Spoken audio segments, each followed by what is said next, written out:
Agora nós vamos aqui ver as subespecificações da morfologia. Existem aqui algumas subespecificações e a gente precisa ficar atento ao que isso significa. Por quê?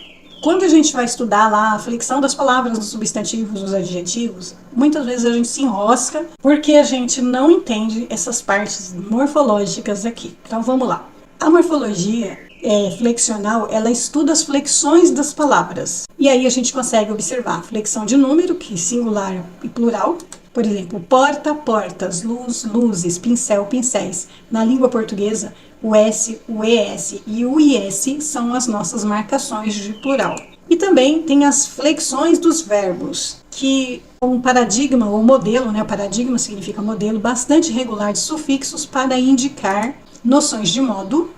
O sufixo modo temporal. A terminação vá, por exemplo, ela indica o pretérito perfeito do modo indicativo. E noções de número, pessoa, que são sufixos número pessoais. Por exemplo, o sufixo an indica a flexão para a terceira pessoa do plural. A morfologia, ela subdivide, ela estuda a flexão das palavras, mostrando o que cada uma desses agentes mórficos aqui significam na palavra. Outra subespecificação é a derivacional, que ela estuda a formação de novas palavras a partir de outras. Por exemplo, de amor você pode colocar um sufixo oso e formar amoroso, bom, bondoso. Também podemos formar nomes a partir de verbos, acrescentando mento e são. Você lembra disso? Deixa aqui no comentário se você ainda lembra desse detalhe. Cai numa prova aí, como formamos nomes a partir dos verbos. E aí a gente esquece. Por exemplo, revelar. Se você acrescenta são, você vai ter revelação. Então você transformou o verbo em um substantivo.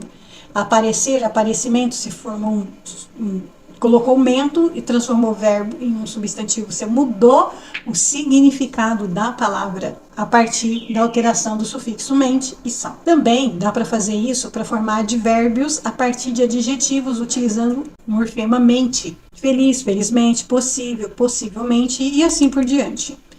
E também você pode formar substantivos a partir de adjetivos usando o morfema dade. Aí você tem bondade, lealdade. Conta pra mim aí nos comentários se você lembrava desses detalhes. A gente precisa também observar uma coisa. A morfologia, ela tem a sincrônica e a morfologia diacrônica. O que significa? A morfologia sincrônica funciona num determinado momento do tempo. Ela não estuda a evolução da língua no tempo. Quem estuda a evolução da língua no tempo é a diacrônica. A sincrônica, ela estuda apenas um momento específico. Por exemplo, estuda a ortografia a partir do novo acordo ortográfico. A gente não estuda na morfologia sincrônica as palavras como elas eram usadas em 1830. Não é isso. A gente usa no momento. Então, para o nosso momento, ela apresenta uma característica estática e descritiva de como as palavras funcionam no nosso vocabulário. Já a morfologia diacrônica, ela estuda, analisa a evolução da palavra no tempo, as transformações que essa palavra sofreu. Por exemplo, a palavra humerum é uma palavra latina, que ela foi modificando, até que em português virou ombro. Filium, em latim, foi modificando ao longo do tempo e virou filho. Então, nem todas as palavras nós conseguimos entender o significado dela a partir da maneira sincrônica, a partir daquilo que nós usamos atualmente. Às vezes, para entender o significado de uma palavra, você vai precisar recorrer à evolução dela ao longo da história. E também, algumas palavras, a gente consegue entender que houve essa evolução quando algumas palavras que caem em desuso, como vosso mercê, que virou você. Ainda aqui dentro da introdução, a gente precisa entender que a morfologia ela está associada a outras disciplinas. Por exemplo, a própria morfologia, que ela analisa as unidades significativas do vocábulo. Por exemplo, você tem aqui a palavra ganhou, ela indica o pretérito perfeito do indicativo. Ganhei indica aqui o presente do indicativo. E ganhador significa alguém que ganhou algum prêmio. Você pode perceber que acrescentando alguns morfemas a um radical, você pode dar outro significado para as palavras. A morfologia associada ao som, ela estuda os sons, os fonemas das palavras. Por exemplo, quando você ouve a palavra livreiro, você dá um sentido para essa palavra. Mas quando você ouve a palavra livro, você dá outro significado para essa palavra. Então, cada um com as suas alterações, a partir de um radical, você tem novos significados. Vamos entender isso direito. O som da palavra livreiro, ela remete a uma nova ideia. E isso a morfologia estuda junto com a fonologia. Quer dizer, olha, eu ouvi esse som, essa palavra significa isso.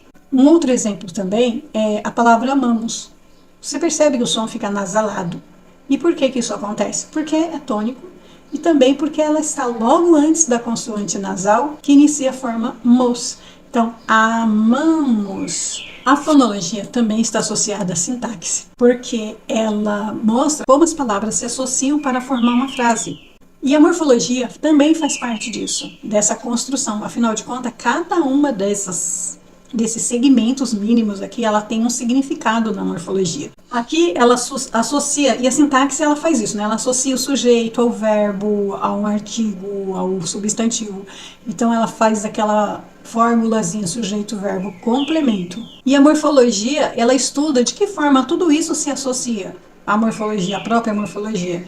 Por exemplo, aqui, quando você vê uma palavra, as meninas ganharam as bonecas, aqui você tem uma relação sintática que dá uma relação de concordância. Por quê? Porque adicionou o segmento S e todas as palavras foram para o plural, fazendo uma concordância da palavra. Então a morfologia também estuda essa estrutura. E por fim, a morfologia está associada à disciplina de a semântica das palavras, muitas vezes está relacionada ao significado. O morfema das palavras estão associadas ao significado da palavra. Por exemplo, o termo pedra. E a gente consegue associar diferentes morfemas para dar um novo significado àquele radical, àquela palavra. Então, é isso que a gente precisa entender, que a semântica das palavras, a forma das palavras, elas têm relação com o significado.